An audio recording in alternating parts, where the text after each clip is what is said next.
Boa noite a todos, estamos começando mais uma live nesta noite de quarta-feira, hoje dia 26 de agosto de 2020. Temperatura em Pelotas atualizada neste momento, 17 graus, agora 21 horas e 5 minutos, como eu falei. No programa de hoje eu vou fazer uma entrevista, um bate-papo com um amigo de muitos anos. Entramos junto nas fileiras do Exército em 1984. E depois de muitos anos nos reencontramos. A turma se reencontrou, muitos amigos, temos um grupo, até conversamos, agora não podemos ter atividades juntas, né, por causa da pandemia. Mas esse foi um amigo lá do tempo de 1984. E hoje ele é o doutor Luciano Pezzi, pesquisador titular do Laboratório de Estudos do Oceano e Atmosfera, do INPE. Então, vou colocar no ar aqui o meu amigo Luciano Pezzi. Boa noite, Luciano, direto de São Paulo, São José dos Campos. Como é que estão as coisas por aí? Prazer te receber aqui na nossa programação. Boa noite, Rogério. O prazer e a satisfação é toda minha, muito legal, né? Como tu bem frisou aí, depois de um tempão, nos encontramos, né? Graças também à tecnologia, né? Que facilita bastante, WhatsApp, coisa e tal. Mas já tivemos a oportunidade, né? De ter um encontro pessoal com o grupo todo, né? Nossos contemporâneos aí em Pelotas. Foi muito legal. Enfim. Antes de mais nada, eu queria te dar os parabéns pelo teu programa também. Sou telespectador, ou né, espectador pela internet, né, do teu programa, muito legal, sempre com assuntos interessantes, atuais, né, informação de altíssima qualidade. Então, estou aqui em São José dos Campos agora, né, e estou aqui à disposição para a gente bater um papinho aí sobre algumas coisas, né, como teu programa proporciona, né. Conversa com o Rogério aí, a gente fala de tudo um pouco. Então, vamos tentar ficar esse tempo aí, trocar uma ideia bacana. Espero que o pessoal goste, que seja produtivo para todo mundo. Claro que sim. Como eu falei, o doutor Luciano Pezzi é pesquisador titular do Laboratório de Estudos do Oceano e da Atmosfera do INPE, Instituto Nacional de Pesquisas Espaciais, né? Exato, isso mesmo. Tá. É graduado em Meteorologia pela Universidade Federal de Pelotas. Também mestre em Sensoriamento Remoto pela Universidade Federal do Rio Grande do Sul. E doutor em Oceanografia pela Universidade de... Fala aí para mim, por favor. Universidade de Southampton, na Inglaterra. Southampton, na Inglaterra. Inglaterra, né? Isso, Inglaterra. Isso. E nós vamos falar hoje sobre o clima, nós vamos falar, o tema da entrevista, até passado pelo Luciano também, porque é muito interessante, eu gosto muito desses assuntos também, é a Antártida, o oceano e o clima brasileiro. Luciano, a gente ouve falar muito na Antártida, no degelo, eu digo pelo que a gente vê na TV, tá? Notícias, algumas pessoas vão mais a fundo nesses assuntos, outros não. Quando aparece aquele Globo Repórter, aquele assunto, aquelas pessoas, aquelas expedições, né? Que a gente acha lindíssimo. Tem até filmes sobre a Antártida, muitos filmes bem legais, e tu já foi lá várias vezes, né? Deve ter ido várias vezes. Fala um pouco para nós o que é a Antártida e, principalmente, o teu trabalho nesse Instituto Nacional de Pesquisas Espaciais, Dani. Vamos lá, então, Rogério. Já começamos quente, então, ou frio, né, gelado. Bom, eu sou pesquisador, né, como tu falou, do Instituto Nacional de Pesquisas Espaciais, né, que é um instituto do Ministério da Ciência, Tecnologia e Inovação. E lá a gente desenvolve pesquisa em várias áreas, né? Tanto na área espacial, né? O INPE tem um setor de engenharia que constrói satélites e tem um setor de aplicações, que é a parte mais ambiental, que seria mais ou menos a parte onde eu me encontro, né? E lá a gente faz também, tem um centro que se faz previsão de tempo, né? Foi onde eu comecei minha carreira, depois mais adiante a gente pode voltar nesse assunto, né? Que é o CPTEC. E hoje em dia eu coordeno esse laboratório, um laboratório pequeno, né? Basicamente sou eu e alguns colegas, e mais vários estudantes que a gente tem lá, estudantes de mestrado e doutorado. Tá? O INPE também tem um programa de pós-graduação.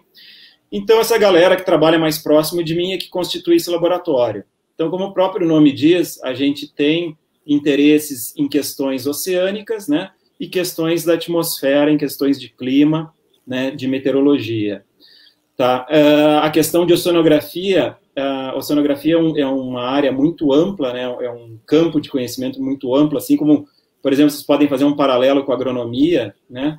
O agrônomo profissional é um profissional eclético, ele trabalha com várias áreas, o oceanógrafo da mesma forma, então ele trabalha com física, química, biologia, geologia.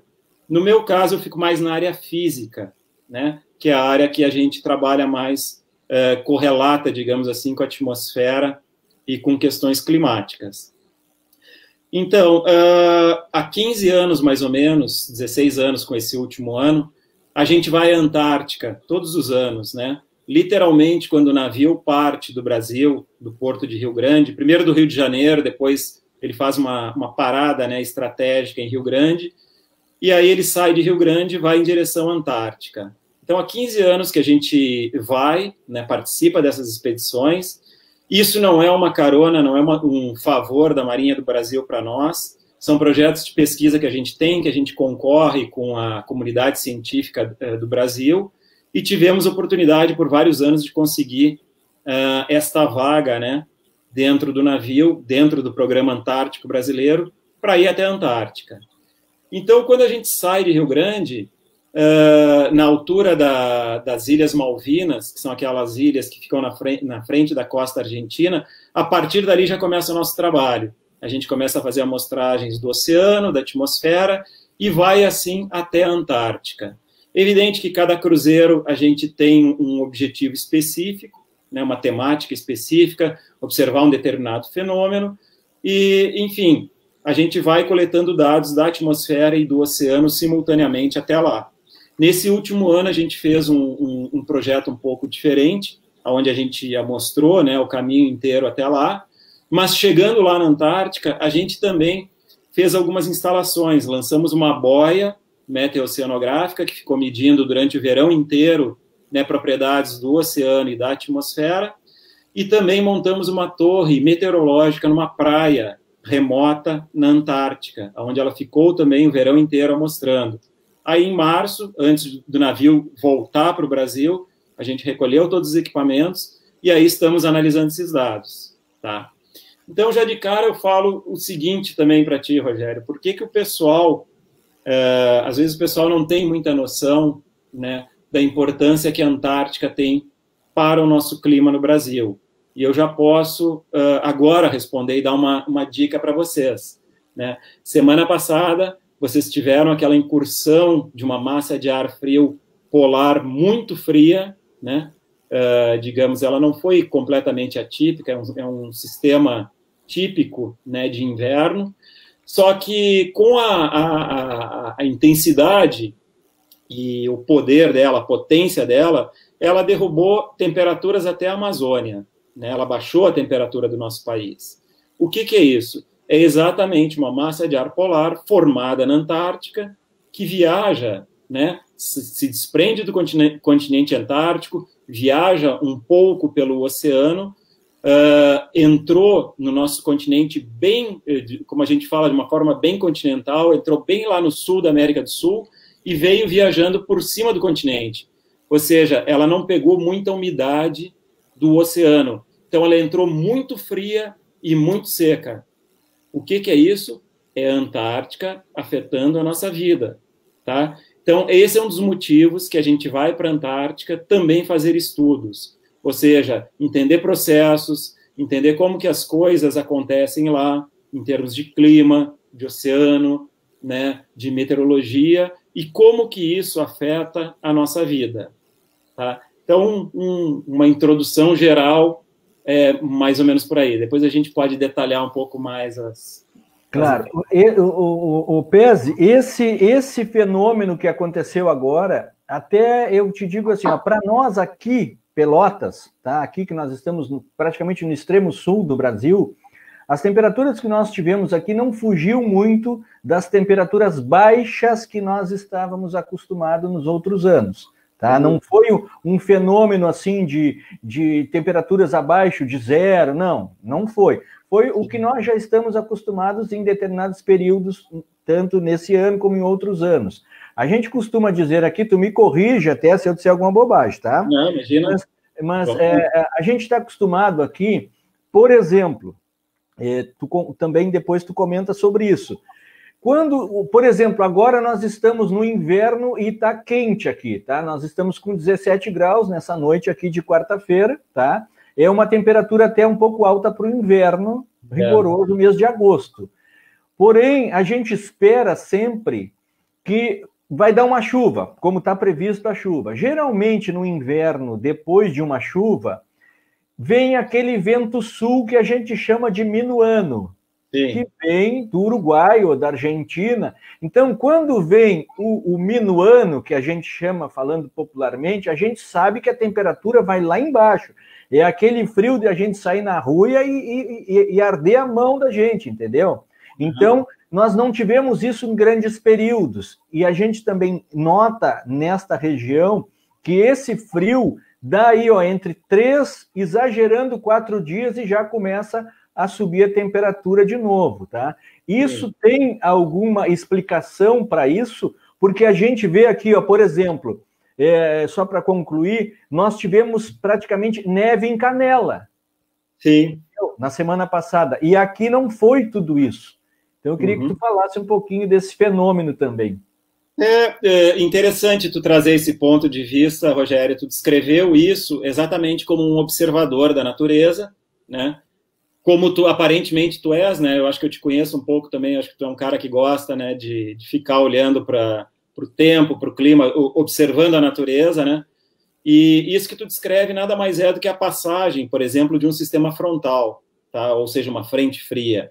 Frente fria, o que que é? É exatamente aquela linha que divide a massa de ar quente da massa de ar frio, tá? Normalmente, na frente da frente, você tem um vento de norte, que é esse calor que você está sentindo agora, tá? Isso são, aí, pelo outro lado, né, seria uma massa de ar que vem de latitudes mais baixas, ou seja, da região de onde eu estou, ou às vezes até de região amazônica, que vem, digamos, elas vêm costeando, né, como diria o outro, os Andes, tá? Então elas descem de norte para sul e desembocam aí onde vocês estão, na região sul do país, ou como a gente chama, no sudeste da América do Sul.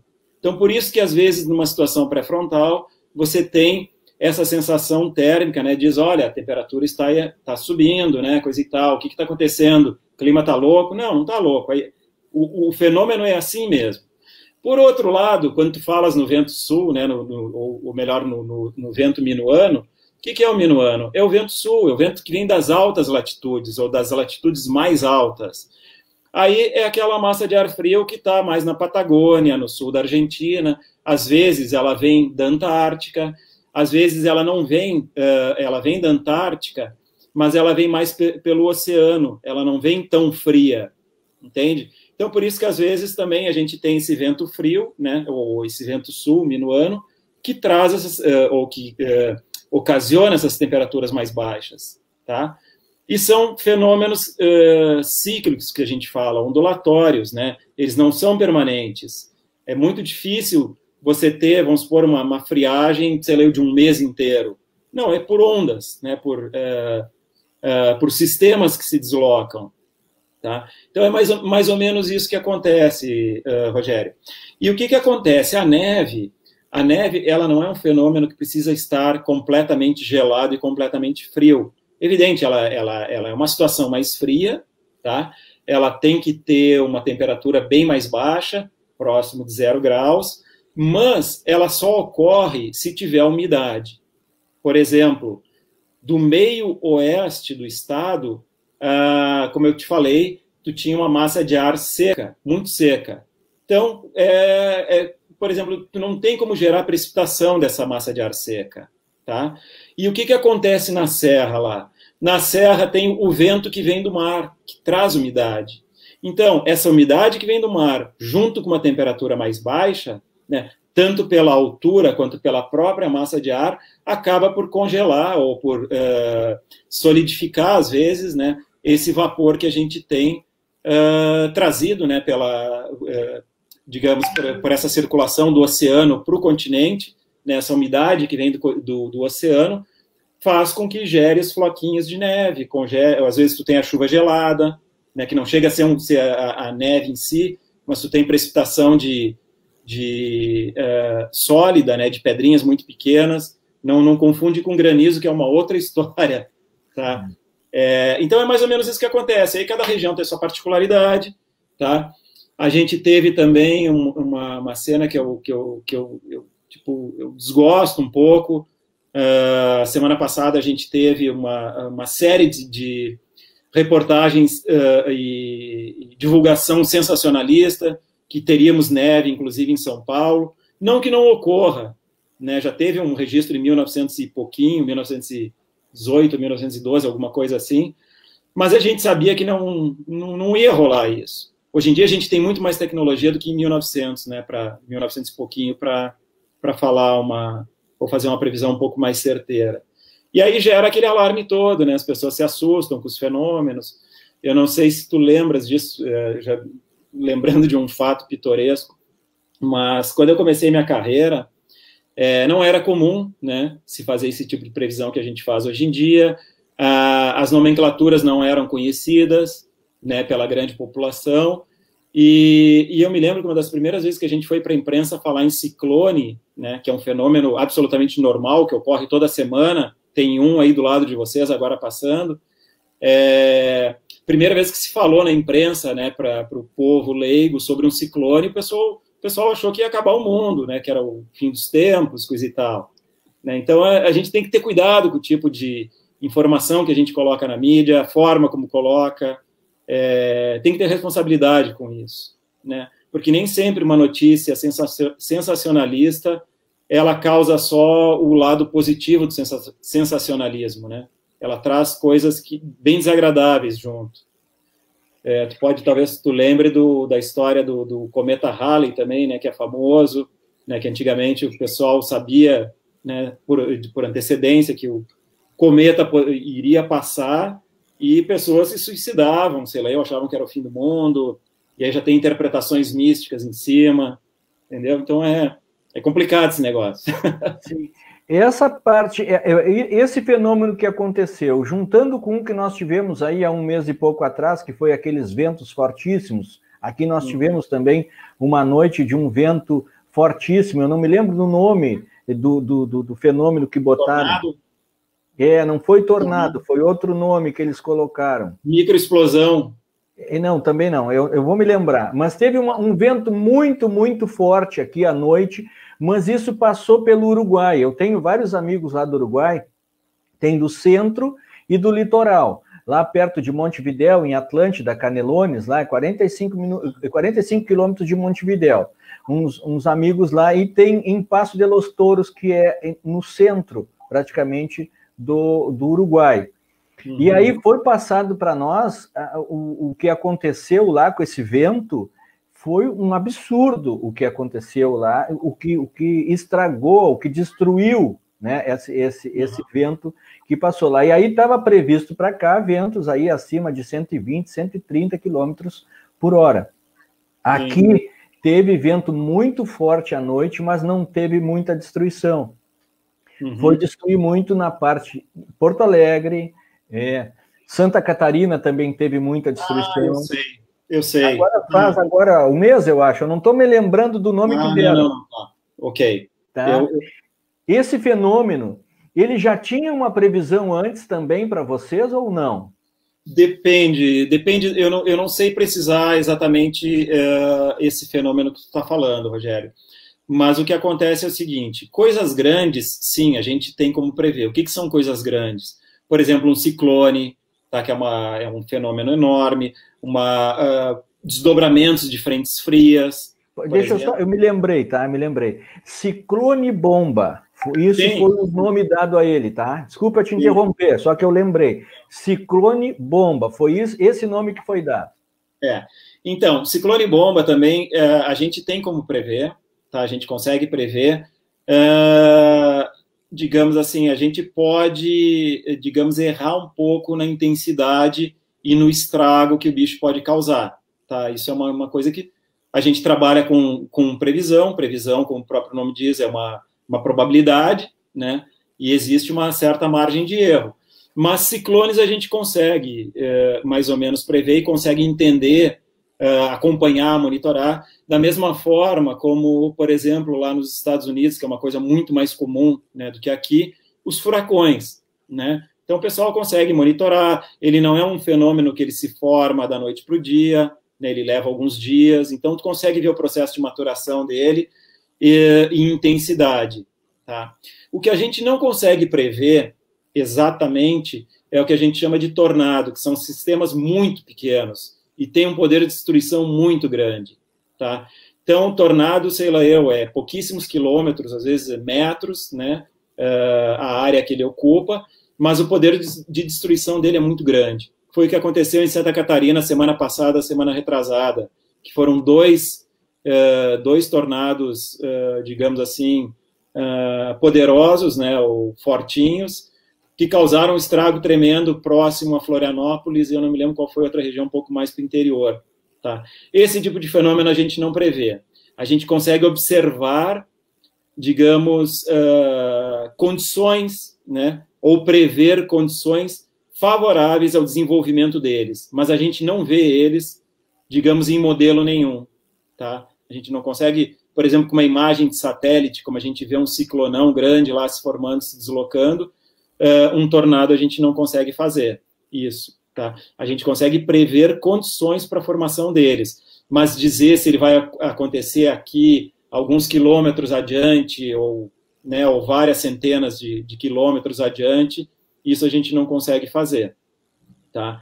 E isso não é uma deficiência nossa, é uma limitação científica. Inclusive nos Estados Unidos eles não conseguem, que tem, digamos, uma tecnologia bastante interessante, bastante desenvolvida, eles também não preveem o bichinho.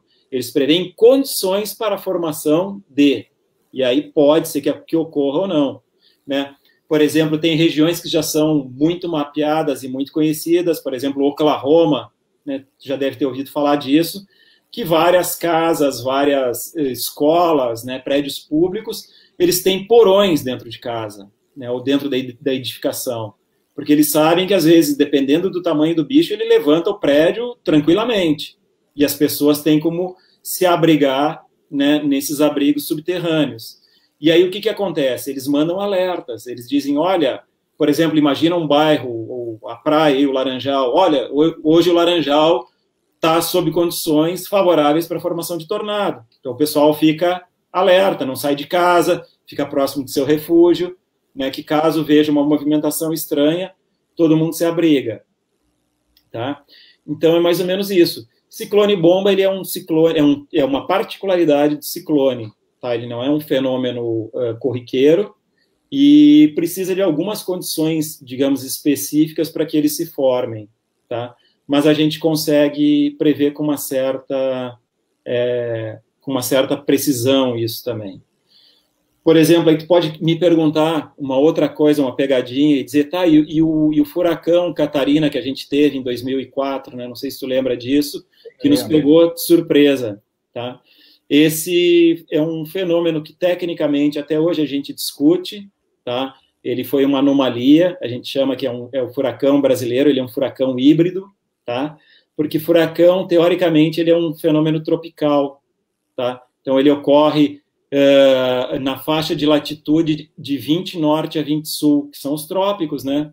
Os trópicos estão dentro dessa região. E esse bichinho, ele se formou aqui embaixo, ele se formou fora do trópico. Então, tecnicamente, ele não é um furacão, tá? Mas ele se desenvolveu, né, com uma intensidade muito grande, muito forte. Ele deu um baile nos meteorologistas, tá? Porque ele, digamos, ele se formou com uma instabilidade em cima do continente, aí ele foi para o oceano, ganhou musculatura, fez a volta e voltou, que é uma coisa também que não é comum, tá? E aí ele voltou, e aí ele atravessou o que a gente chama uma região de água quente do Oceano Atlântico, ali próximo de Santa Catarina, e entrou na divisa entre os estados de Santa Catarina e Rio Grande do Sul. E aí ele chegou com a musculatura completa ali, com um poder de destruição grande, né? Eu não lembro das perdas que teve, mas eu não sei se... Eu não sei te dizer em termos de perdas humanas se a gente teve, eu acho que a gente não teve, não saberia te eu não lembro também, não lembro. Mas o poder de destruição dele foi fantástico, tá? E até hoje a gente discute, digamos assim, ele tinha cara de furacão, ele teve força de furacão, mas ele não tinha DNA de furacão, tá? Tecnicamente ele não era um furacão. Ele era furacão até a metade só, da metade para cima da atmosfera ele não era. Então tem tecnicidades, né, que isso interessa para nós, não para vocês. Claro. Tá? Mas a gente tem que estar de olho. E o ponto que eu queria chegar. E os modelos que a gente tinha de previsão não pegaram ele na intensidade que ele chegou. Tá? Esse foi um aspecto também. Nós tínhamos, Pese, há muitos anos atrás, vamos fazer uma viagem no tempo, aí nos anos, início dos anos 70, tá? Início dos anos 70, nós tínhamos aí 5 anos, aproximadamente. O meu avô trabalhava na meteorologia. Ah, é? Que legal. Sim, o meu avô, o pai do meu pai. Só que naquele tempo eu nem imagino como seria uma previsão de tempo, qual era a tecnologia que se usava naquele tempo. Nossa, outra coisa que se ouvia muito, hoje já não se ouve mais, ou se ouve muito menos. Quer saber a previsão do tempo? Fala com o pessoal dos pescadores do Rio Grande. Fala com o pessoal das vagonetas do Rio Grande. Tu deve ter escutado isso também. Sem dúvida. A minha carreira inteira. Se tu chegasse lá no Rio Grande para pescar nos molhos, que são 4 quilômetros mar adentro, agora aumentou um pouco, né? E o pescador, o cara da vagoneta, disse: ó, está se armando um tempo, podia estar o sol mais maravilhoso e a brisa que tivesse, porque vinha chuva e era batata, né? Então, como é que tu imagina naquele tempo? Claro, hoje a tecnologia é fora do normal, né? Para fazerem esses estudos e essas previsões. Faz um comparativo aí. Tu pode, legal, tu tocou em 2 pontos fantásticos, tá? Eu vou falar um pouquinho da previsão do tempo ao modo antigo, como tu bem colocou essa história, sem querer ser pejorativa a expressão que eu vou falar para ti agora, mas é no sentido literal da palavra, tá? É a previsão caipira que a gente chama, tá? Que é o cara do campo, é o pescador, é o observador que não tem, ou digamos que tem o conhecimento empírico da natureza, que observa a natureza e a partir da movimentação da natureza ele faz sua previsão, tá? Esses caras normalmente eles têm uma cultura, digamos, climática na cabeça deles, que às vezes eles desconhecem, mas eles observam e eles concluem, tá? Só fazendo um parêntese pequenininho aí nessa história, depois nós vamos para a parte da tecnologia. Eu trabalhei muito tempo no início da minha carreira com previsão sazonal climática, que é aquela previsão para 2 meses, 3 meses, para a estação. Por exemplo, o verão vai ser úmido, o verão vai ser quente, o inverno vai ser frio, esse tipo de previsão que a gente faz. Que ela é muito mais difícil de ser feita do que a previsão de tempo, tá? O índice de acerto é muito mais baixo, as frustrações são muito maiores, mas isso é uma outra história. Mas o que eu quero te contar? Eu quero te contar o seguinte, que a previsão, por exemplo, a estação chuvosa do Nordeste, que eles chamam de quadra chuvosa, é fevereiro, março, abril e maio. Ou chovem esses 3 meses lá no norte do Nordeste, ou não chove mais, tá? E o que acontece? Todo ano, lá por setembro, outubro, a gente já começa a fazer as previsões para essa estação, para a quadra chuvosa. Às vezes para a pré-estação, que é novembro, dezembro e janeiro, e depois para fevereiro, março, abril e maio, que é quando realmente chove, né? Quando o governo, os governos estaduais liberam crédito para o produtor rural, né? Dão dinheiro para o cara comprar semente, né? Então, dependendo desse tipo de previsão, o governo libera o dinheiro para eles, né? Para plantação, ou libera para o seguro, ou não libera para a plantação, segura um pouco e depois paga o seguro, entendeu? Então, vê bem, o negócio é complicado, E aí, o que acontece? No Nordeste tem muito profeta, tá? Que são exatamente essas pessoas que têm esse conhecimento empírico, que observam a formiga, observam o passarinho, observam a árvore, observam não sei o quê, observam o dia do santo, que, desculpa, também esqueci o nome dele, que se não chove até o dia do santo, lá em março, a estação chuvosa deles vai ser fraca, tá? Beleza. Isso tudo são observações, né, que a gente fala, conhecimento empírico natural, tá? Mas vários deles tu consegue associar a fenômenos físicos climáticos que a gente entende.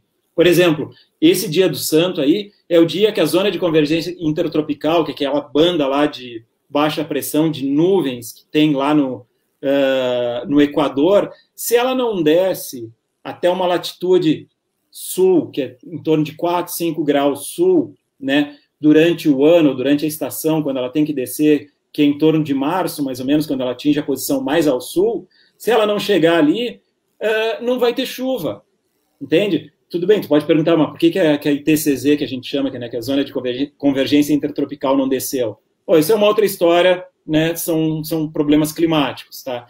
Mas o fato é que se o cara observa, se até aquele dia não choveu, é sinal que a ITCZ não chegou, entendeu? Então, se ela não chegou até aquela data, dali, pela própria marcha sazonal do clima, ela vai começar a se dirigir para o hemisfério norte, tá? Então, várias dessas previsões empíricas, né?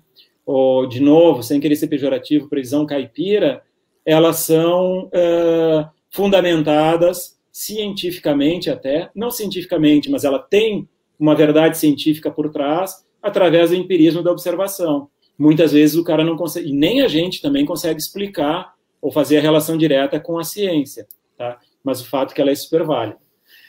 Indo para a questão tecnológica, o que acontece, cara? O teu avô não foi diferente de vários outros meteorologistas naquela época, década de 70, década de 80, onde eles faziam a previsão à moda antiga. Que o que era? Tu tinha observações, né? Então, digamos assim, o meteorologista ele trabalha com observações de vários pontos, né? Que são observados ao mesmo tempo.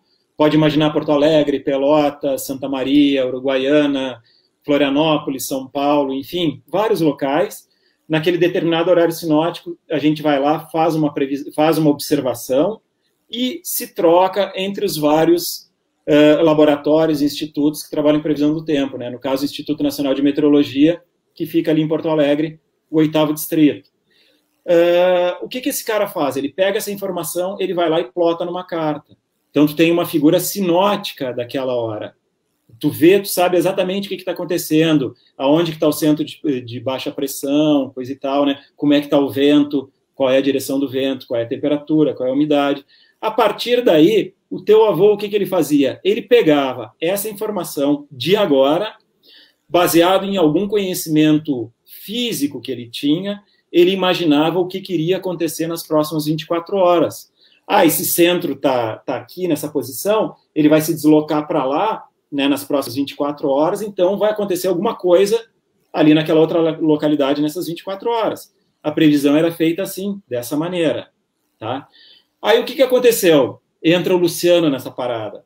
O Luciano se formou em meteorologia, se formou em sensoriamento remoto em Porto Alegre e foi trabalhar no INPE. Chegou no INPE em 1993. Fui bolsista lá por 1 ano, onde eu trabalhei nesse grupo de previsão sazonal climática, né, até 99. E aí, cara, nesse meio tempo, em 1994, foi inaugurado o Centro de Previsão de Tempo e Estudos Climáticos, que é o CPTEC do INPE. Foi o primeiro centro do Brasil a ter um supercomputador, tá, lá em loco, tá, justamente para ser utilizado para rodar modelos numéricos de previsão de tempo.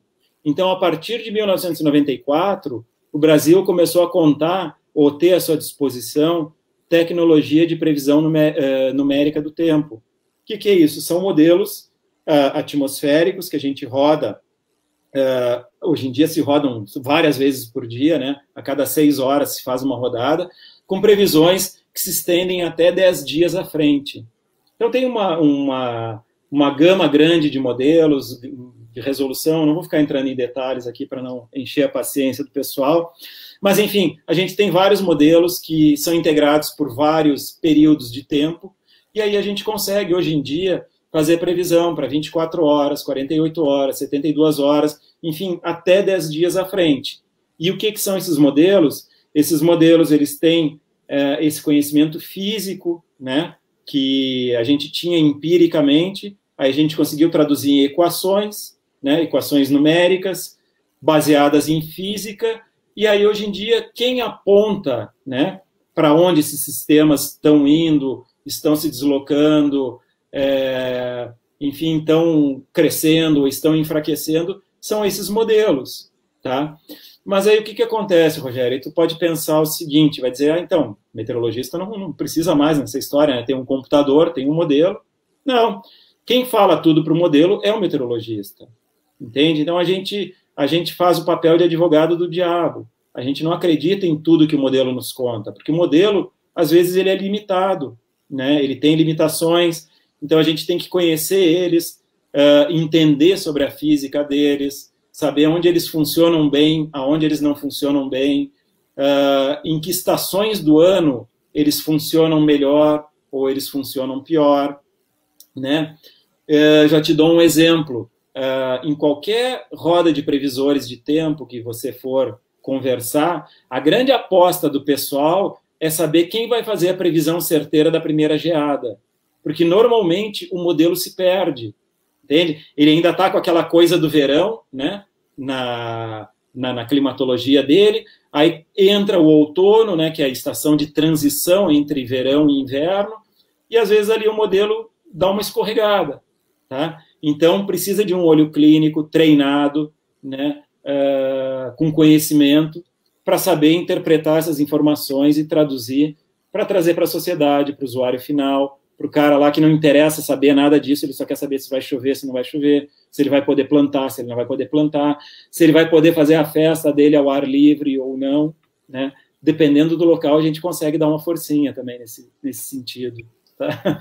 Então, a partir de 94, a gente saiu, só fazer um outro registro histórico, a gente saiu da Segunda Guerra Mundial, tá? Porque toda essa tecnologia, todo esse know-how, digamos, de previsão meteorológica que a gente conhece até hoje, ela foi basicamente, digamos, descoberta e implementada pela primeira vez na grande Segunda Guerra Mundial, tá? E nem todos os países conseguiram implementar e evoluir em seguida. Para nós, a nossa guerra foi chegar em 94, né? Até então, no início da década de 90, a gente trabalhava, para tu ter uma ideia, né, como a coisa evolui, a gente trabalhava recebendo um fax diário dos Estados Unidos, tá, do centro de previsão de tempo deles. Eles faziam a previsão para o hemisfério sul e nos passavam por fax, 3, 4 folhinhas. Aí a gente tinha que olhar aquelas folhinhas, né, de fax e fazer a nossa previsão. Usava a carta sinótica, como teu avô usava, né, mas também já usava um modelo, tá? Então, a nossa história, a nossa realidade começou a mudar a partir daí. E só se eu tiver um tempinho, contar mais uma história interessante. Fica à vontade.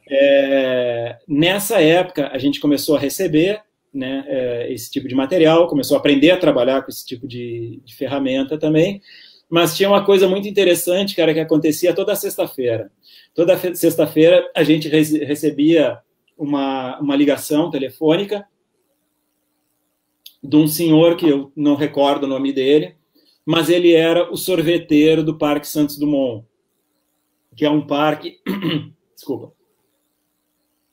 É um parque que a gente tem aqui na cidade de São José dos Campos. Então, o seu sorveteiro lá nos ligava na quinta-feira, não era na sexta, na quinta-feira. Ele queria saber como é que ia ser o final de semana, né, se ia ser quente, se ia ser frio, para ele planejar a carrocinha dele de sorvete. Isso em 94, 95. Foi o primeiro usuário que a gente teve da previsão numérica de tempo dentro do INPE. Tá? E aí depois, evidente, outros usuários, cooperativas também. A gente, logo no início, a gente teve algumas cooperativas que a gente chamava usuários modelo, né, que nos ligavam e nos perguntavam coisas, a gente se forçava a desenhar alguns produtos para entregar para esse pessoal, e foi, assim, um grande aprendizado para todo mundo. Nós que tínhamos informação e eles que precisavam, tá? E aí tem um gap, um buraco muito grande nesse meio. Uma coisa é a linguagem técnica, né, de meteorologista, outra coisa é a linguagem e a compreensão do usuário, tá? E esse é um problema que até hoje a gente tem, e aí eu falo como pesquisador, como cientista, não é só como meteorologista.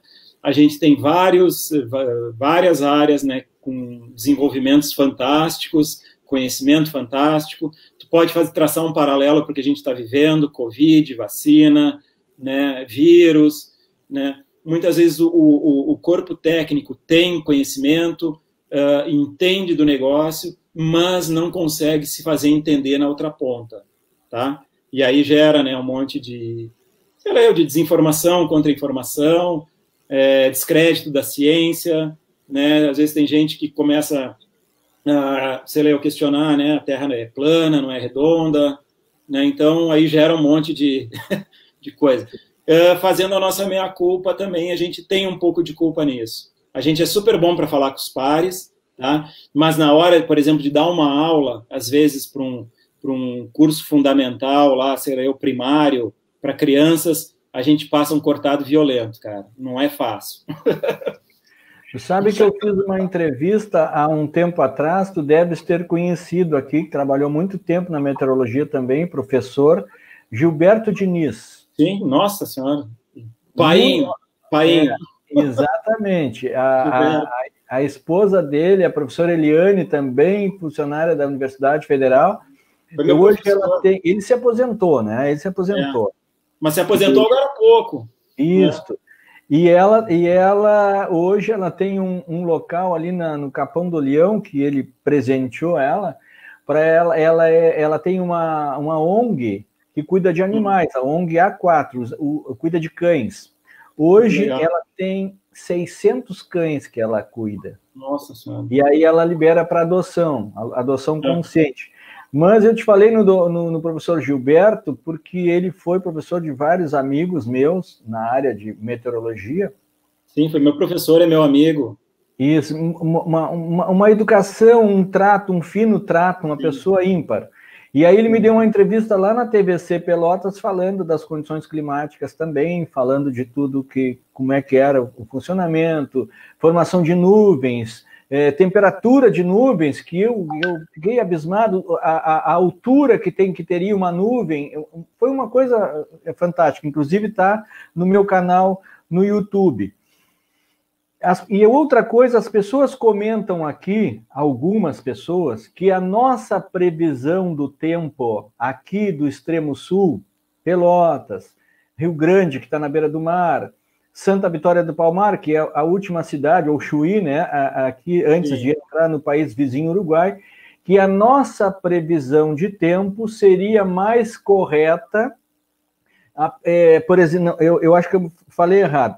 A nossa previsão do tempo teria mais a ver com a previsão do Uruguai do que com o do Brasil.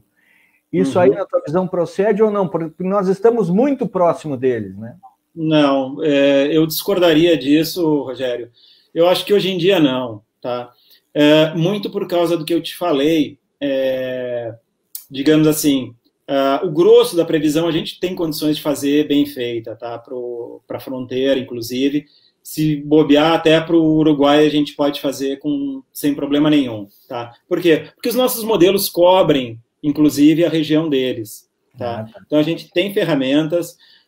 Aquela historinha que eu te contei há um tempo atrás, ali das observações sinóticas que são feitas, o mundo inteiro faz em horários padrões determinados, tá? Então, agora, tá, vamos supor que a gente está que a gente chama num horário sinótico, todo mundo vai lá, e olha seu termômetro, olha seu barômetro, pega, anota e joga numa rede que a gente chama de GTS, que é uma rede global, eu não quero falar sigla em inglês, mas é rede de transmissão de dados global, uma coisa assim. Essa rede chega num nó em Brasília e Brasília distribui para os centros, né, espalhados pelo país. Tá? Então, esses dados que a gente tem são dados, por exemplo, da América do Sul inteira. Tá? A gente pode ter dados até do hemisfério norte, se a gente quiser. Trafega livre na rede para a gente pegar. Tá? Então, a gente teria informações sobre o país deles também. Eu acho que essa informação que você está falando procede mais antigamente, tá? Quando a gente não tinha essa tecnologia toda, essa troca de informações, né? Por exemplo, hoje em dia os aeroportos se trocam informação direto, independente do país, né? O aeroporto de Salgado Filho, ele tem condições de pegar do de Buenos Aires, do de Montevidéu, então a gente sabe o que está acontecendo. Fora isso, a gente tem satélites também, né, que olham para o continente inteiro, né? Então, eu acho que assim, talvez, sei lá, pegando no mínimo do detalhe da exceção, talvez o cara lá no Uruguai consiga ver uma coisa que o cara daqui do Brasil não conseguiu ver, um fenômeno muito localizado. Tá? Mas agora aquelas coisas assim, um ciclonão, uma frente fria, uma friagem, como entrou agora semana passada, não procede muito, não. E essas ao menos na minha compreensão. Sim, essas mudanças climáticas que nós viemos tendo aí já há alguns anos, a gente nota, sim, aí eu digo até eu mesmo, a gente nota sim, que há uns anos atrás, estou falando tudo baseado aqui na nossa região, tá? Que é onde sim, a gente vive e acompanha o clima, né? Perfeito. A gente, o verão, quente. Sim. No outono, inverno. E depois já começa de novo um ciclo que diminuiu um pouco do inverno na primavera, depois retornar ao verão. Hoje, a gente não tem mais as estações definidas, tá? Ou não estão tão definidas. Estão definidas no calendário, mas na vivência não é. Nós tivemos agora, a semana passada foi muito frio. Na outra anterior, nós estávamos com 30 graus no inverno aqui. Chegamos a 31, 32 graus, tá?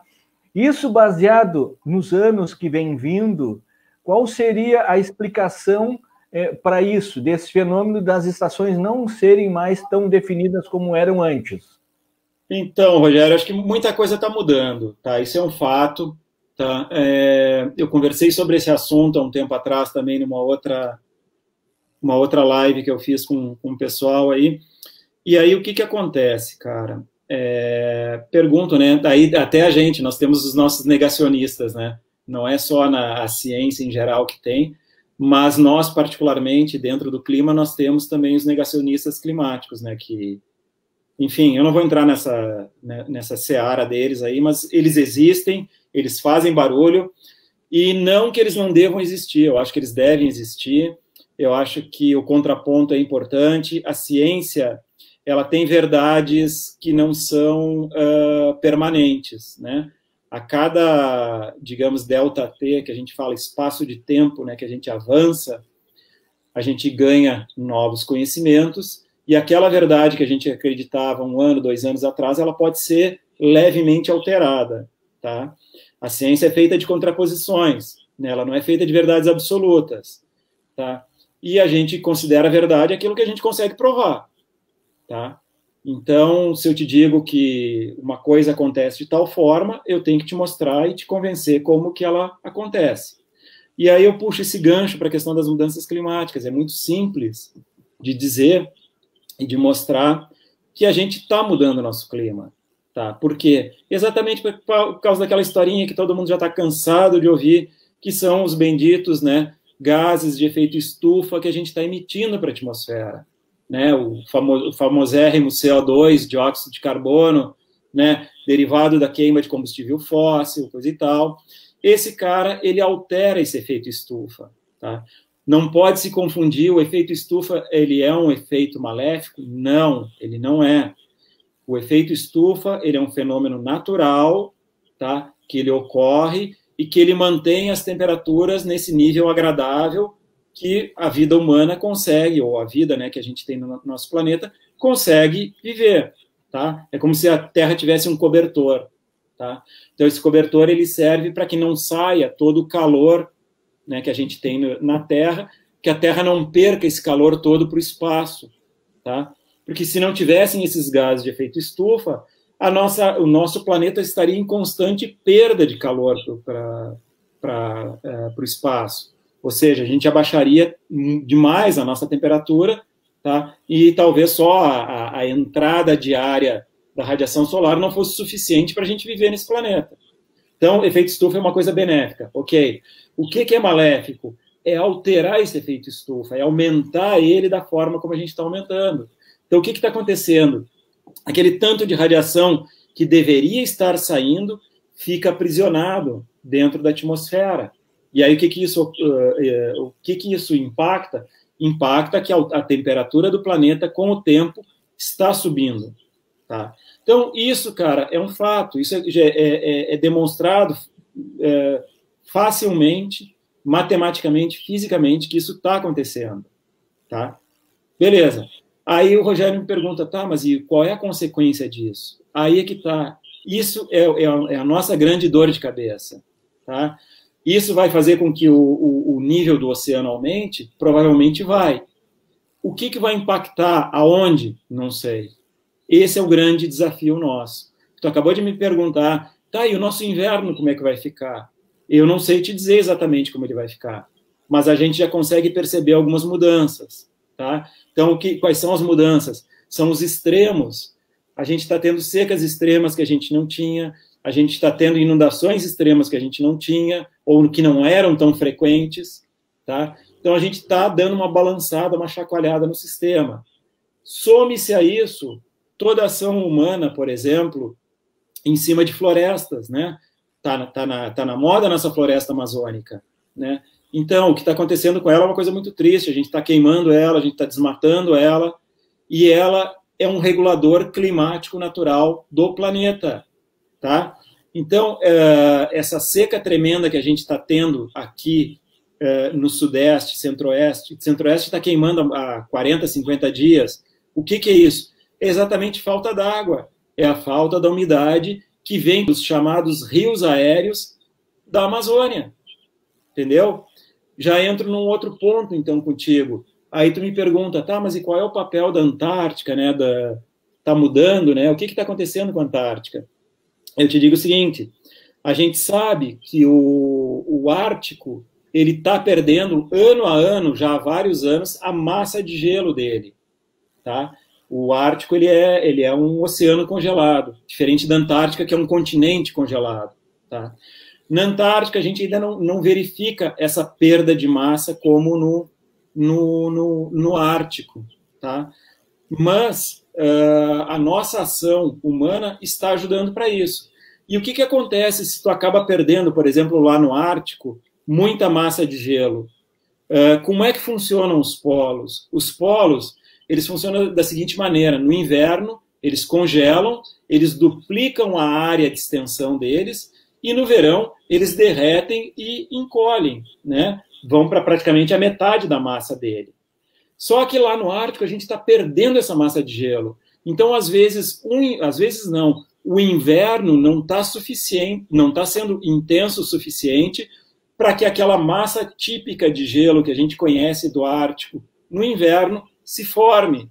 Ou seja, a cada ano, esse volume de gelo está diminuindo. Entende?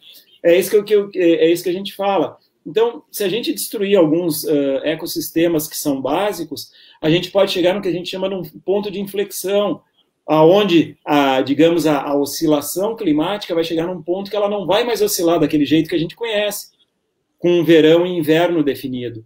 Talvez a gente tenha, sei lá, uma primavera e verão, entende? Alternâncias, até chegar a um ponto só verão ou só inverno, né? E aí, se a gente for para aquelas escalas paleoclimáticas, que não é a minha área, não é meu chão, onde se estuda, né, em ciclos geológicos de milhares e milhares de anos, a gente teve períodos que era só gelo, depois era sem gelo, depois era gelo de novo, entendeu? Então, esse tipo de coisa que a gente tem que prestar atenção, tá? E o que a gente menos sabe, é a grande discussão, limitação do nosso conhecimento, é precisar. Por exemplo, tá, e Pelotas, como é que vai ficar nessa história? A gente tem alguns modelos rodados aí para 200, 300 anos para frente, né, considerando essas mudanças todas, mas aí, será que esse modelo é tão preciso para prever exatamente em Pelotas como é que vai ser?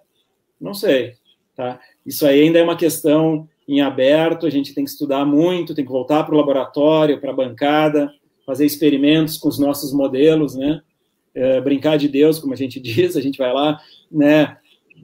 Aumenta a radiação solar, diminui, aumenta os gases, né, de efeito estufa, diminui, enfim, aí é construção de conhecimento mesmo. Sabe que a gente nota também aqui, principalmente, vamos falar na Praia do Cassino, né? A praia mais extensa aí, né? São 235 quilômetros. Eu fiz essa travessia.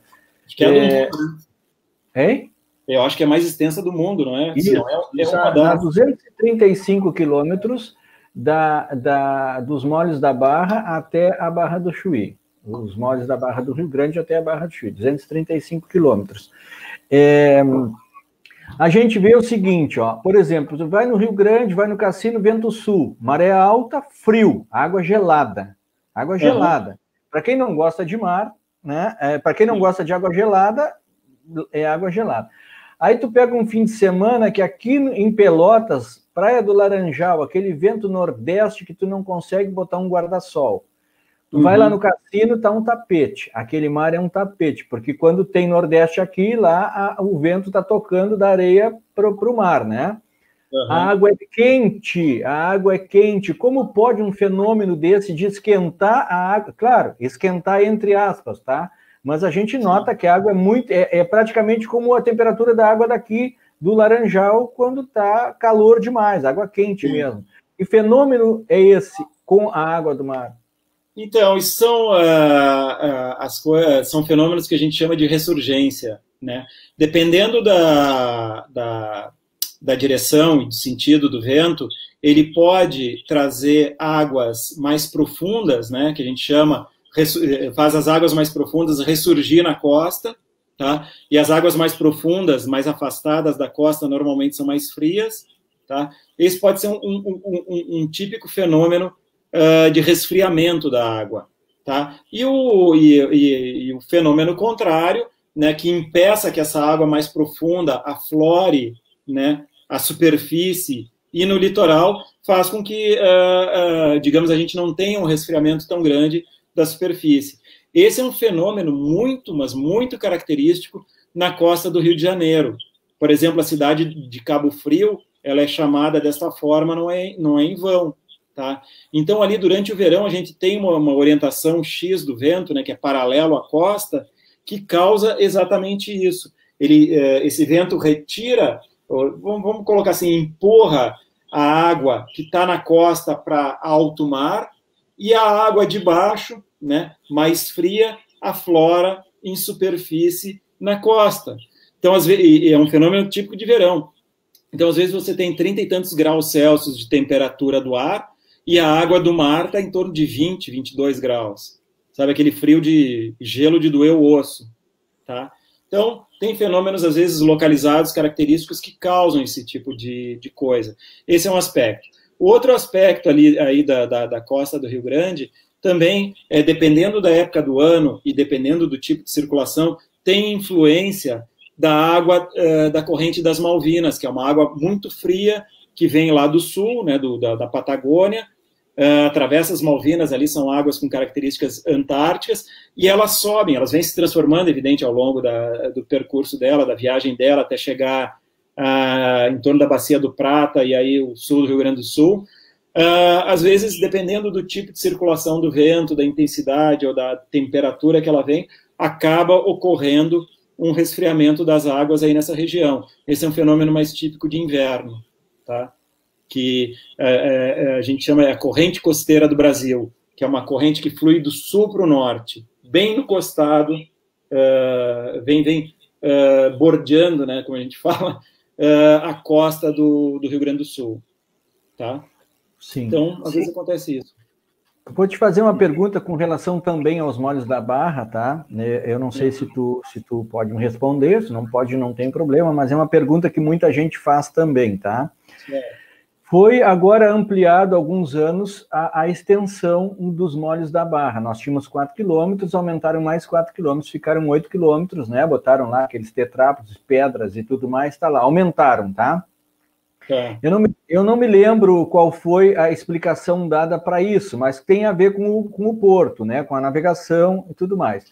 Eu te pergunto, depois que foi feito isso, depois que foi feito esse alongamento nos dois moles, tanto no mole leste como no nosso aqui, né?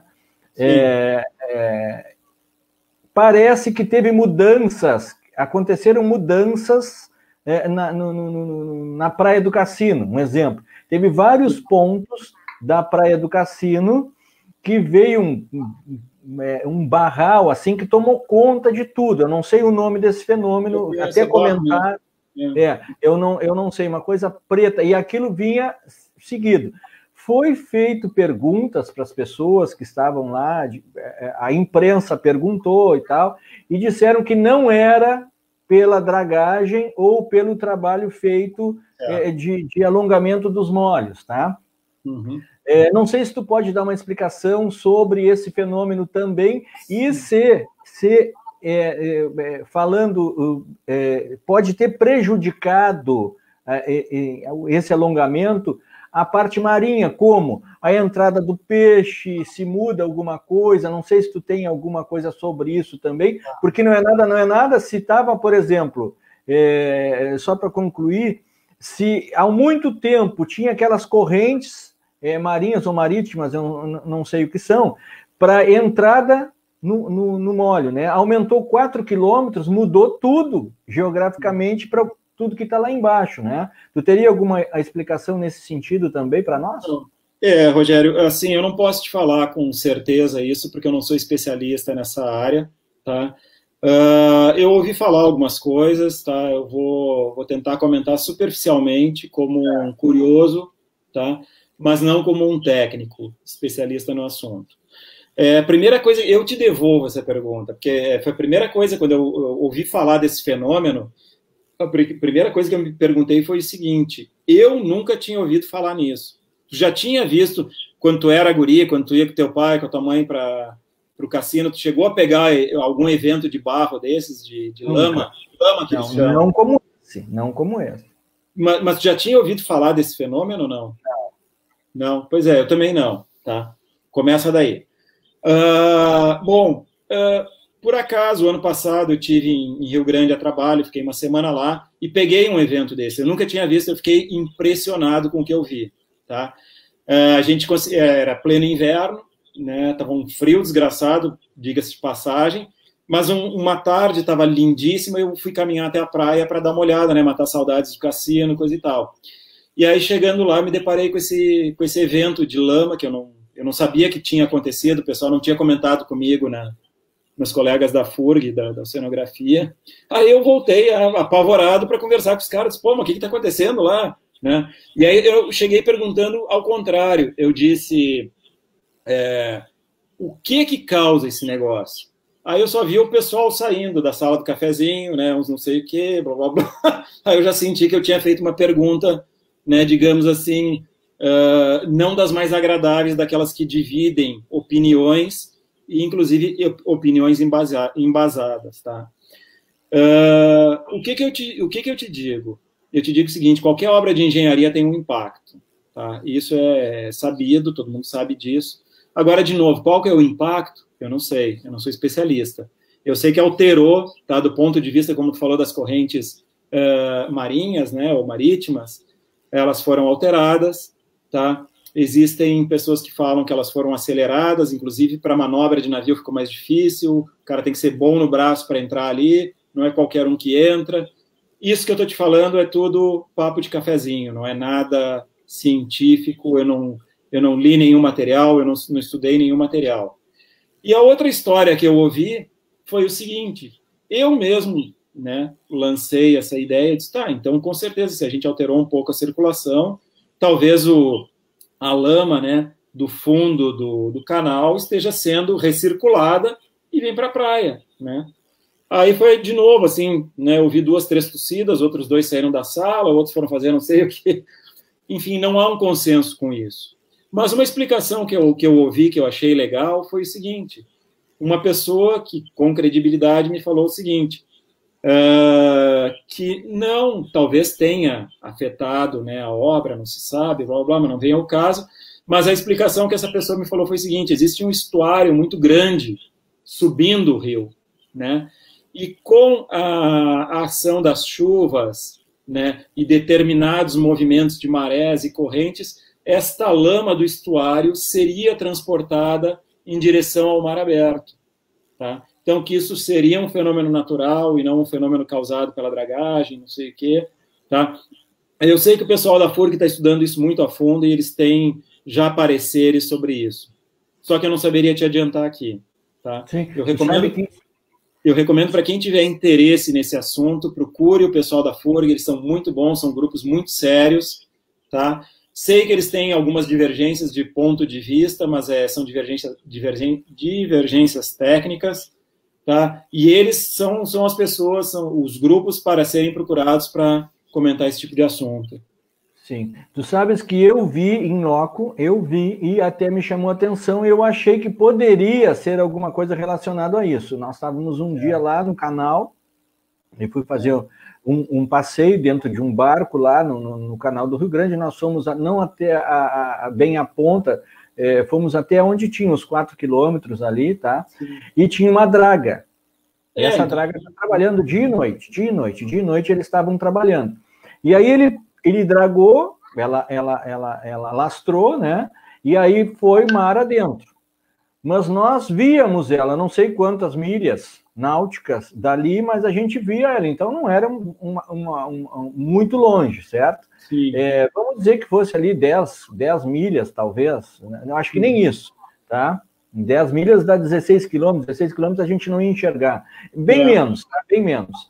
E aí lá despejava aquilo que foi tirado, que foi sugado do canal, né, na dragagem.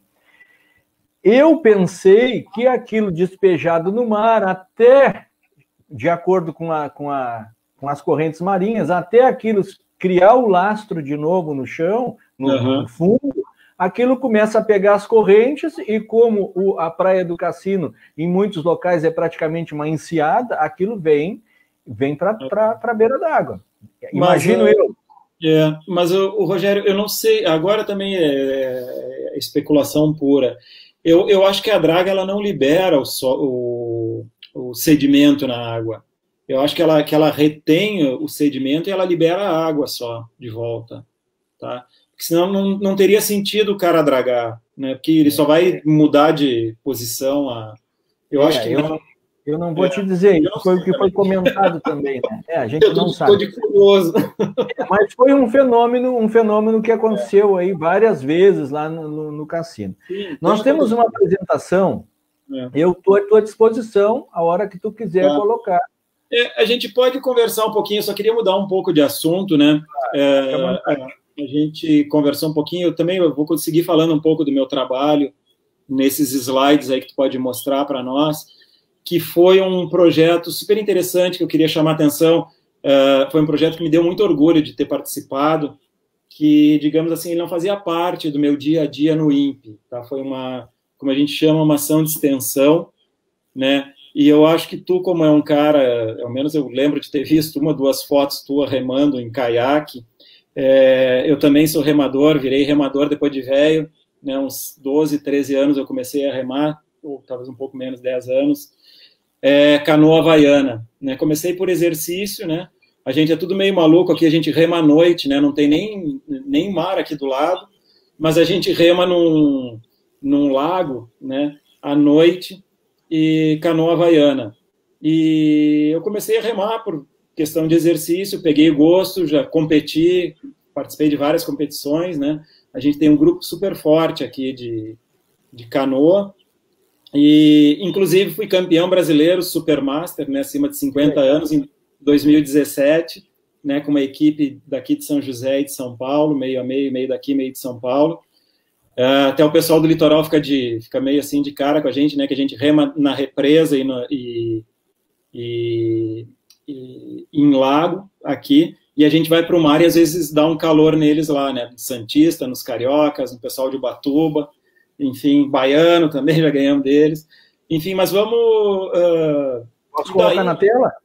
Pode colocar. E daí, através dessa nova parceria aí que eu conheci um atleta do remo profissional, tá? Que veio conversar comigo, né? Trouxe me pediu algumas ideias, né? E aí a gente conversou bastante, né, sobre as ideias que ele tinha, e aí eu coloquei as minhas ideias e a gente acabou criando o que a gente chama de Projeto Cachoeiras, tá? Tu pode passar para o segundo slide, por favor? Vou passar para o segundo aqui, então. Eu tive a grata satisfação de conhecer esse cara aí, que se chama Pedro Oliva, tá? Ele é um profissional do remo. A vida dele de atleta, né, começou vários anos atrás, e ele é um dos que detém um recorde mundial de salto em cachoeira, tá? Ele chama, né, até o louco do caiaque, né, o apelido dele. Era na época que ele continuava, que ele pulava. Então ele pulou essa cachoeira de 40 metros, né, em Salto Belo, no Mato Grosso, e ele tinha até um tempo atrás um programa no canal Off, não sei se eu posso falar o nome. Pode falar à vontade, pode falar à vontade. Patrocinadores também. Então, e esse cara viajou o mundo inteiro, tá? Buscando cachoeiras, inclusive na Antártica, no Ártico, enfim, vários locais, sempre ele e os amigos dele pulando cachoeiras, tá? Então ele é um cara apaixonado pela natureza, apaixonado por água, pelo remo, e através dessa galera aí a gente se conheceu. E um determinado dia ele me procurou, né? Pode pular para o próximo slide. Ele me procurou com uma ideia maluca, né? Que eu também não vou entrar em detalhes aqui, né? Ele se chama Pedro Oliva. Aí eu disse, Pedro, o que tu está me propondo aqui, né? Que tu quer que eu te ajude, né? Que o INPE te ajude, não é minha área. Isso é um projeto de engenharia, né? Ele estava, digamos assim, num conflito existencial, que ele queria fazer do trabalho dele um instrumento também de ação social, de ação ambiental. Aí eu disse, Pedro, eu preciso de uns dias para pensar, mas o que tu está me propondo aqui eu não tenho como te apoiar.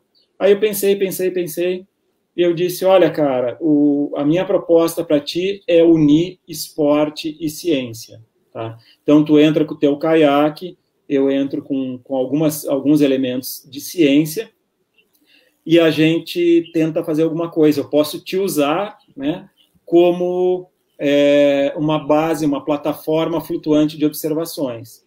Aí a conversa a gente evoluiu, né, começamos a conversar, fazer uma série de reuniões, né, já tinha definido tudo, como que seria, e aí nesse meio tempo outros grupos começaram a se aproximar da nossa parceria, né, e aí entrou a questão social, tá?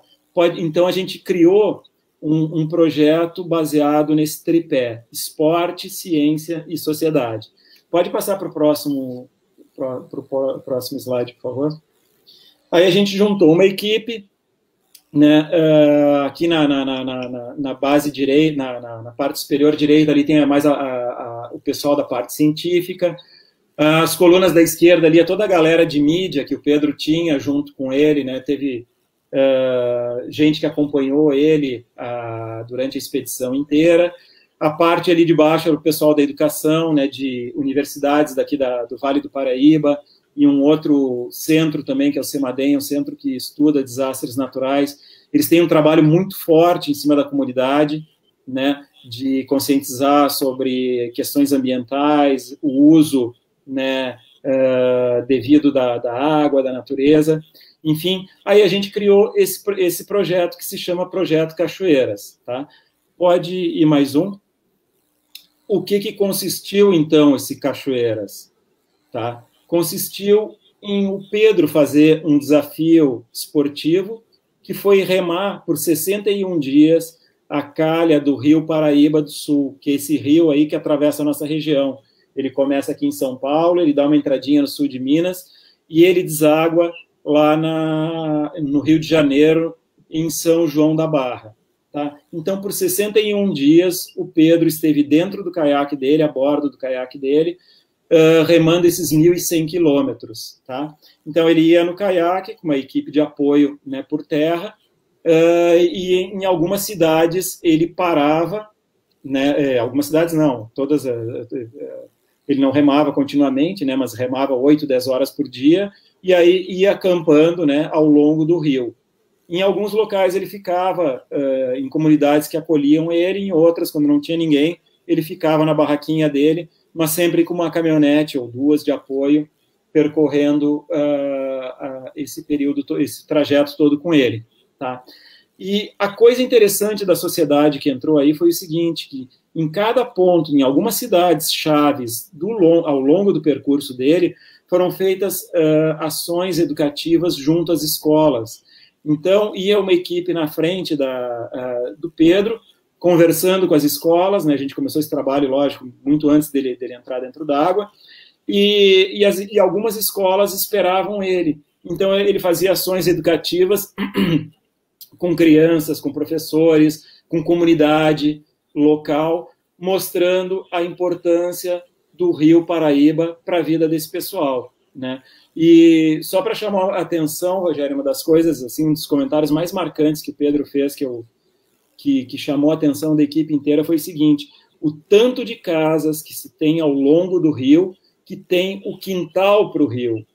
O pessoal, por exemplo, não tem o rio, mas eles não dão bola, o rio não faz parte da vida deles, tá? Então, essa ação dele também foi nesse sentido, de chamar a atenção da importância do rio, de mostrar que o rio também faz parte da vida desse pessoal, né? E de como que eles poderiam olhar de uma forma diferente para esse rio que atravessa cidades, né? Atravessa comunidades. Vai para o próximo slide ali, por favor. E aí, o que o Pedro fez, né? O que eu sugeri para ele em termos de ciência? Exatamente o que eu faço dentro de um navio, né? Então, ali naquela foto ali, vocês podem ver onde tem a proa do navio, tem uma torre meteorológica na proa do navio, que a gente usa para coletar informações. Ao longo da trajetória do nosso navio, a gente solta balões com sondas atmosféricas e vai fazendo medidas, né, da água, da atmosfera. Então, o que eu propus para o Pedro foi dele fazer um desafio esportivo, né, que seria remar por 61 dias, 1.000 e tantos quilômetros, e, ao mesmo tempo, a gente usasse ele como uma plataforma de observação, né, limpa, uma plataforma limpa de observação, porque o caiaque ele não emite nada, ele não interfere no ambiente por onde ele passa, e ainda, através do caiaque dele e do esforço dele, de se fazer uma conscientização ambiental das comunidades e das escolas com quem a gente conversou. Pode ir para o próximo ali, por favor. Aí um pouquinho, então, ó, olha ali em cima a gente tem a nossa torre micrometeorológica na proa do navio, e embaixo a gente tem o caiaque dele com uma estação meteorológica plugada, tá? Bom, não era só isso que ele fazia, em alguns trechos ele remava com esse balãozinho vermelho pendurado no caiaque, onde tem sensores na corda do balão, onde fazia medidas atmosféricas também. Ele tinha uma sonda grudada no caiaque, onde ele media propriedades da água também, né? Ele foi fazendo coletas de água também em vários pontos, né? E aí em cada parada que ele fazia diariamente, ele passava essas amostras de água para a equipe que estava acompanhando, para os biólogos que estavam junto com a gente, para fazer análise dos constituintes e poluentes da água. Então, ao final do trajeto, a gente conseguiu ter, né, uma ideia, fazer uma radiografia da vida do rio, como que, por exemplo, as regiões urbanas impactam no rio e como que as regiões mais preservadas também impactam. Por exemplo, a gente já sabia, né, empiricamente, que regiões urbanas degradam mais, têm temperaturas mais elevadas do que regiões onde a mata ciliar é mais preservada, tá? Regiões urbanas, a água é mais poluída do que regiões menos povoadas. A questão das represas que ele passou também, né? As represas elas acabam agindo também no sentido de oxigenar a água, né? Elas retêm muita impureza também do rio. o papel das cachoeiras, que era o início, né, do projeto dele também. As cachoeiras têm um papel fundamental dentro do rio de arejar a água, né, ou seja, injetar oxigênio na água, que é tão importante, né, para a vida dentro da água. Tá? E pode passar mais um.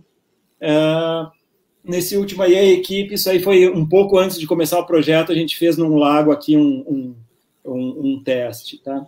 Mas de tudo em tudo, o que eu queria, qual é a minha mensagem para vocês aqui? É a seguinte: a gente fez esse projeto todo baseado na iniciativa e, digamos, trabalho voluntário de todo mundo, de todos os pesquisadores envolvidos, de atletas, ninguém ganhou nada com isso. Pode ir para o último slide também. Esse projeto ele foi 100% financiado pelos patrocinadores do Pedro. O governo não desembolsou absolutamente nada, além de algumas horas nossas, né, que temos empregos em universidade, em institutos de pesquisa, para ajudar o projeto, mas foi uma ação de conscientização, né, basicamente desenvolvida com o apoio da iniciativa privada, tá?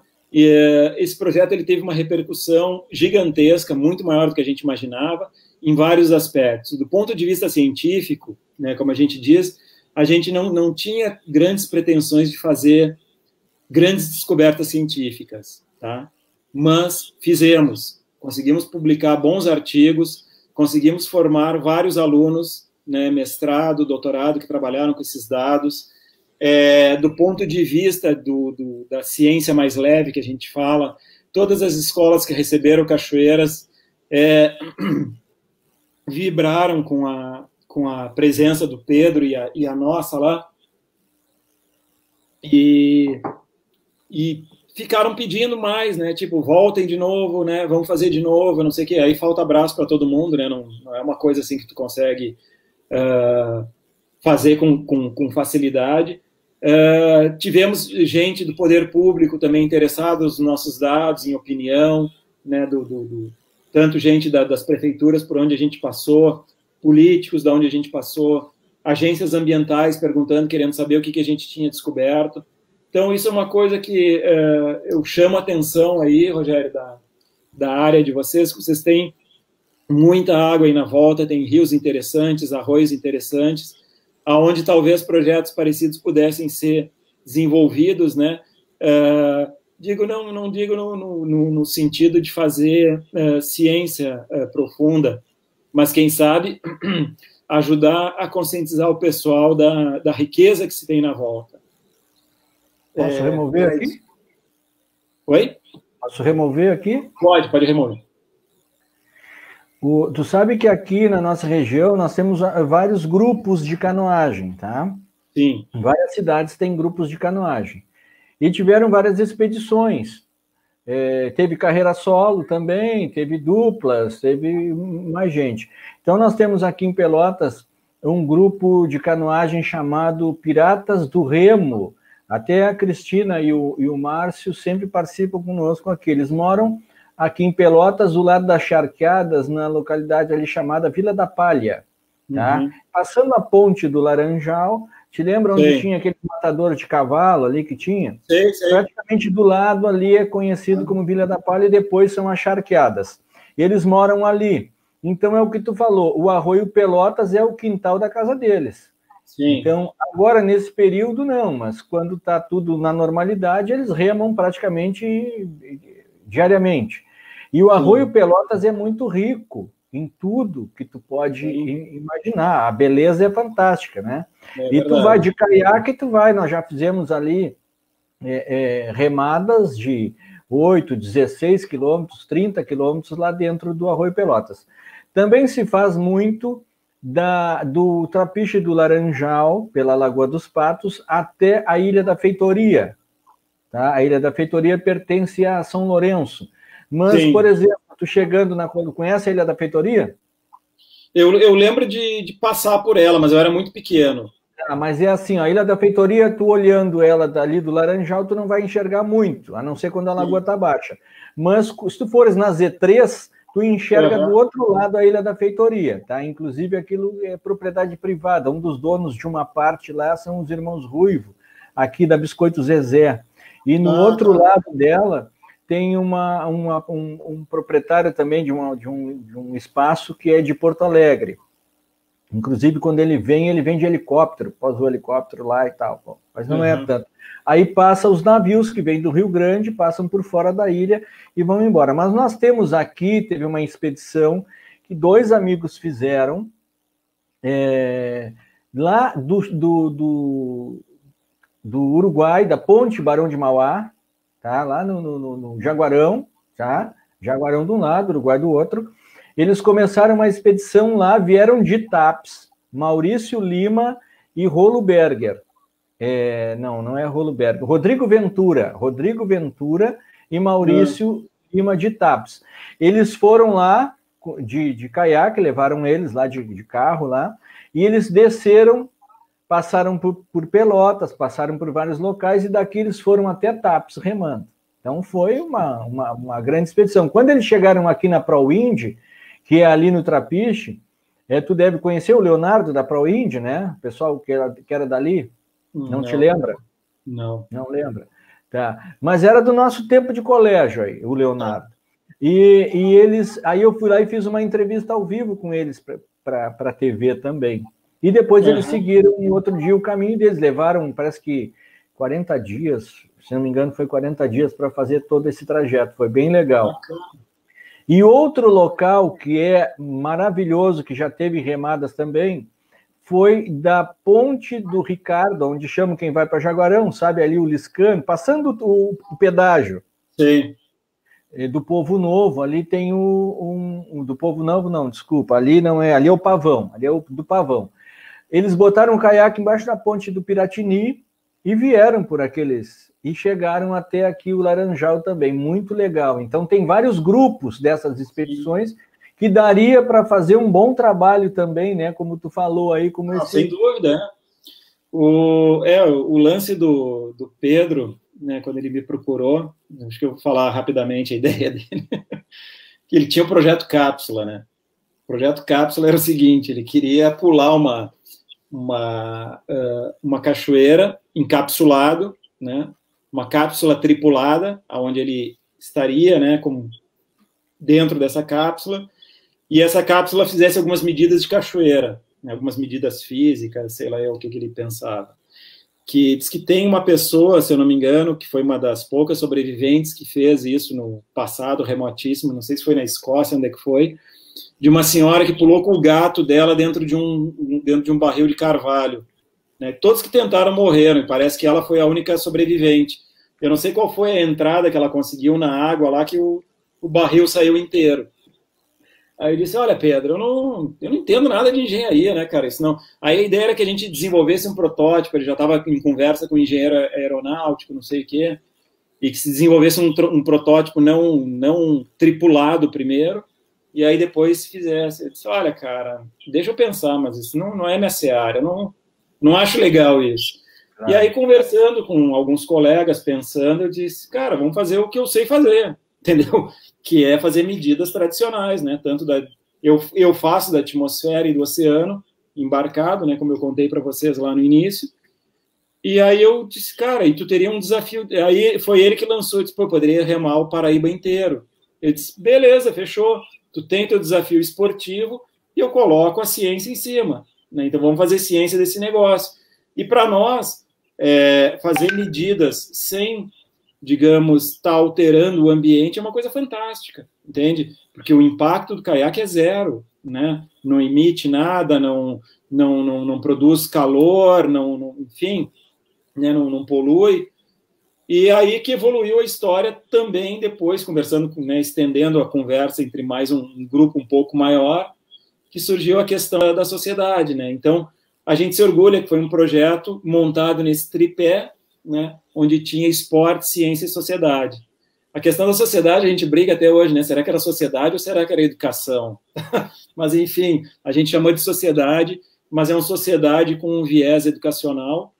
E também, é isso que eu falei, né?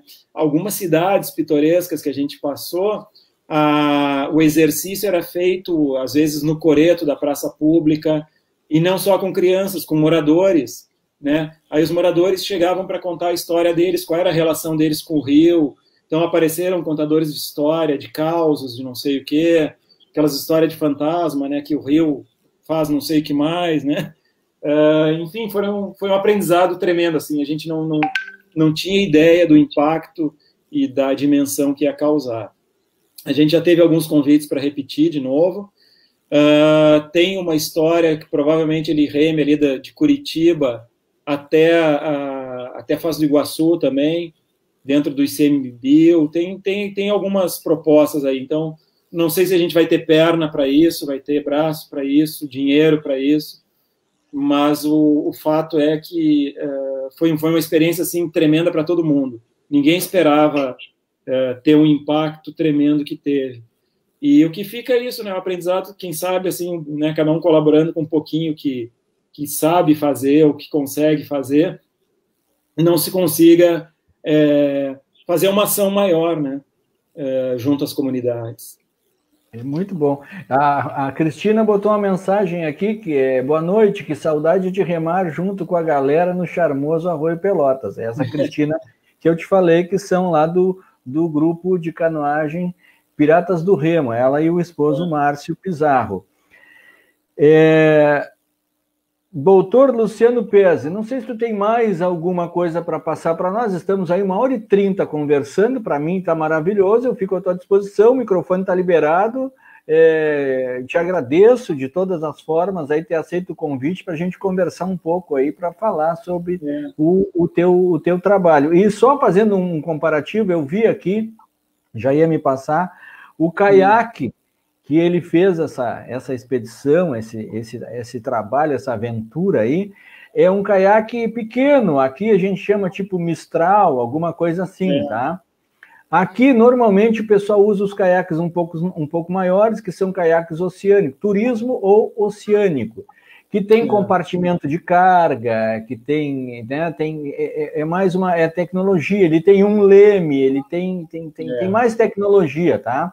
Então, tu consegue fazer uma expedição levando provimentos, porque, como eu te falei, uma expedição, por exemplo, lá do Sangrador, um exemplo está aqui, do Sangrador é onde termina, de lá para cá, a Lagoa Mirim, quando começa o São Gonçalo, tá?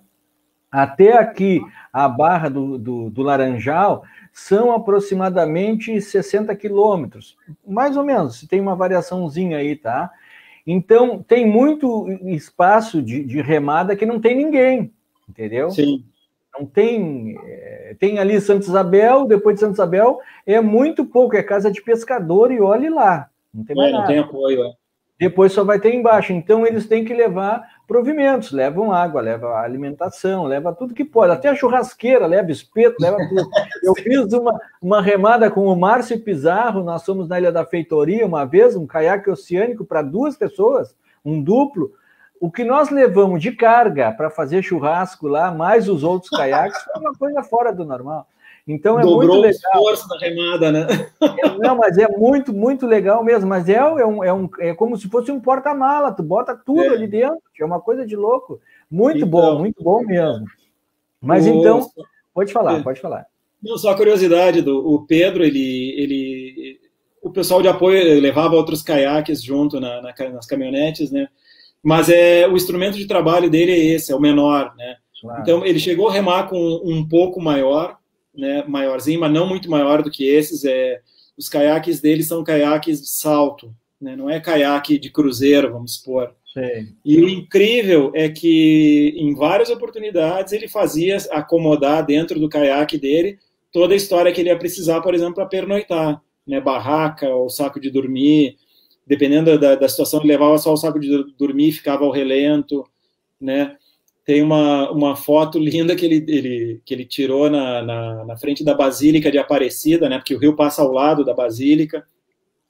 E aí ele contando que foi um trecho que ele fez que ele teve que dormir no meio do mato, que ele passou no meio do mato ali, ele e o saco de dormir dele, e aí a equipe de apoio estava esperando já ele na Basílica lá, né? E lá, 8 horas, 8h30 da manhã, aparece o Pedro com o caiaque nas costas, ali no estacionamento.